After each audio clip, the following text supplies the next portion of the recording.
What was it that your client wanted changed? I guess that we might be able to accommodate. What are those things that might need to happen? You know, right off the top of your hat.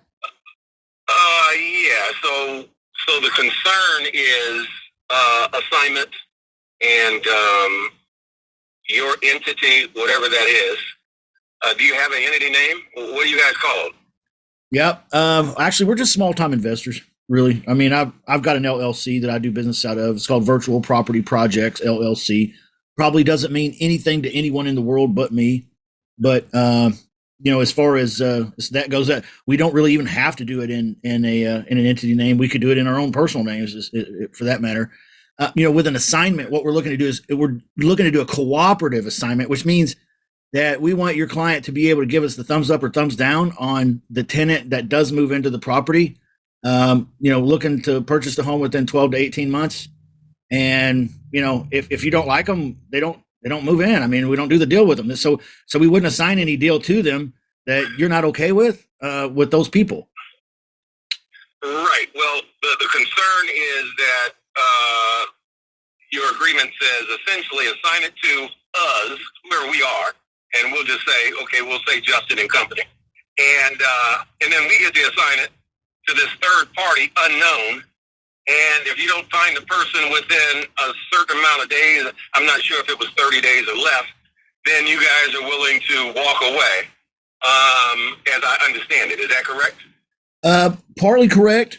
In fact, we hoped that it was communicated well in the agreement that we would not be assigning this without the seller's written consent. Okay, so in other words, what we want to do is we're investors, so we want to get an agreement with the homeowner that is assignable, and we want a cooperative assignment, meaning that we won't be able to assign it without their consent. So we're going to do background screens, like credit checks, rental histories, job verifications, income verifications, the whole nine yards. We use mysmartmove.com, so TransUnion really does all that for us. And then, you know, if your client's not comfortable, then we don't move forward. That's just facts on that. That's really what we'd hoped that we communicated. Now, as far as the other part of that goes, if we are unsuccessful in being able to get someone to commit to purchasing the home and renting it and move in, then yeah, we'd like to be able to walk away. Now, in exchange for that, we also don't need to tie up your house or anything where you can't. Like, for example, if somebody walked up and wanted to pay cash for this property, you know, we don't want to be in your way. So, you know, we want to make it where if you also need to walk away, you can walk away too. But so what I'm looking for here is permission to do this really at no cost to your client or risk really either. Is that something that's maybe a non-starter, or is this a possibility? No. The issue is that when you read the agreement, those things have to be spelled out clearly. Hopefully, this person doesn't hit me from the back as this guy stops in front of me. I understand. And I raise those issues. I mean, you're saying the right word, but clearly the document does not put those things in place. So Okay. that's what I mean by issues to raise from the perspective. Okay. So the way I would deal with that is one, not to enter agreement until we've got someone that is qualified to do the lease purchase agreement. Well, yes, I agree. That's common sense, man. But that's illegal. You know, I can't do that. I can't talk about this property or your client's property with anybody, represent it in any way without having legal interest in it. And I would have to do that by having this. That's why I call it a permission slip, man. So, you know, kind of a non-exclusive type permission slip, an option. Can we try to do this? If this is something we're successful with and you're happy with, great. If not, hey, we'll walk away. You walk away. Nobody's any lighter in the pocket for it. So, right, we don't want to give away the rights to the property to a third party that has no interest. That would be you right now, because the interested party would be literally the third party that you refer to, which is the person that would be putting up the money and moving into the property. So you have to overcome that concern. Yeah. And I think you said, okay, if we can't overcome that, then we need to walk away. So I think it can be overcome, but we can't give you a property that you have no interest in, and that's really what this agreement is asking. Give me this property. Let me show it to whomever. Seller's accountability is to give them access for showing, Because obviously you're not going to be walking people through from whatever state you're in. Correct. So the seller would be taking on all of that, and you would be saying, "Hey, you got to walk. This is who's coming on Wednesday."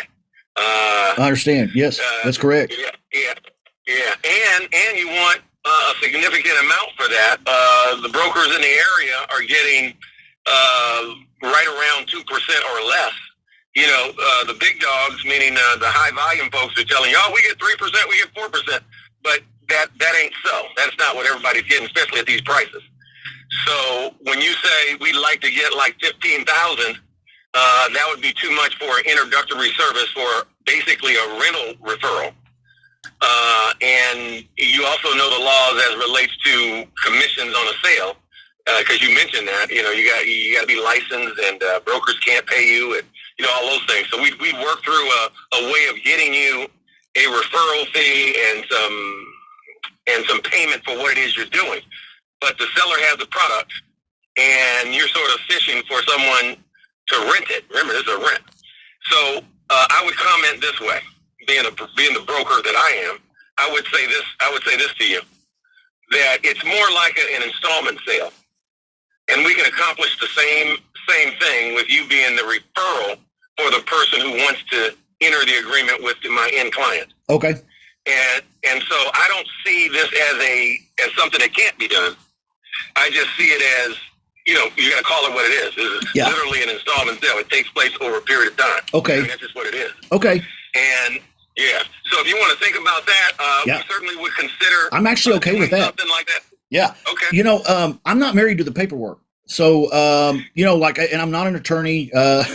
So if there's something that makes your client feel more comfortable, that you think this, like you said, this may be something that could work. If there's something maybe perhaps that you could propose as a change, or maybe even, as you just suggested, a change of paradigm altogether, I'm open to those ideas as well. I mean, could you recommend a first step for us, perhaps? Yes, I'm going to get back to you, because now I'm at my my dispenser for my medical prescription. I got it. And they're going to be coming to the window. So now that we've had this basis, I'll get back with you with that. And then you can decide whether you do it, because basically you'll be getting paid to do a referral. And it probably ain't going to be at the numbers that you're looking at, but at least it might make sense to you to say, "Hey, we'll do that for this." I understand. Yep, that sounds good, sir. We'll look forward to hearing from you, and you have a good rest of your afternoon. All right, take care now. Thank you. Bye-bye.